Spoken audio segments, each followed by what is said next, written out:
কাজ তো ঠিকই করা হয় কিন্তু সোশ্যাল মিডিয়ায় আপডেট দেওয়া হয় না, বহুত বাজে জিনিস। আমি রিয়েলি তাদেরকে খুব অ্যাপ্রিসিয়েট করি যারা সোশ্যাল মিডিয়াতে রেগুলার কাজের রেগুলার পোস্ট করতে পারে, যেটা দুর্ভাগ্যবশত আমি করে উঠতে পারি না। তো যাই হোক, এই যে আমার ফার্স্ট কাজে আমরা পৌঁছে গেছিলাম, মেঘা বাড়িতে চলে এসেছিল অ্যান্ড মেহেন্দি রেডি করে কিছু ব্রেকফাস্ট করে আমরা পৌঁছে যাই আমাদের কাজে। একটা টাস্ক কমপ্লিট করে আমরা সেই বৃষ্টি থামতে না থামতেই বাড়িতে এসে লাঞ্চ করি। লাঞ্চ করে আমি ঢুকে পড়ি আমার ক্লাসরুমে। তো ক্লাসরুমে দেখো আমার সব স্টুডেন্টরা নিজেদের অর্ধেক কাজ কমপ্লিট করেই নিয়েছে।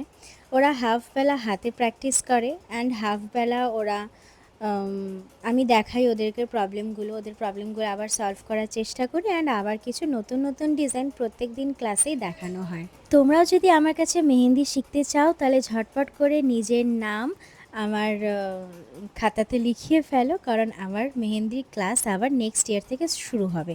বছরে আমি একটা করেই ক্লাস করাই অ্যান্ড এই যে কাজগুলো দেখছো, এই কাজগুলো ওরা বাড়ি থেকে করে আনে। সবসময় তো আর ফাঁকা হাত পাওয়া যায় না মেহেন্দি প্র্যাকটিস করার জন্য।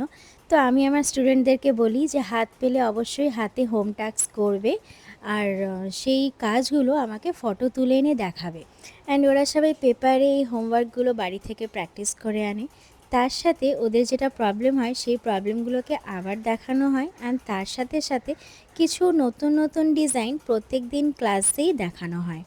তো তোমরাও যদি, আগেই বললাম যে তোমরাও যদি শিখতে চাও তাহলে ঝটপট করে নিজের নাম লিখিয়ে ফেলো। অ্যান্ড কাজ কমপ্লিট করতে না করতেই এখানে আমার দুজন ক্লায়েন্ট চলে এসেছিলো। একটা পার্টি মেকআপ ছিল অ্যান্ড আরেকটা এঙ্গেজমেন্ট মেকআপ ছিল।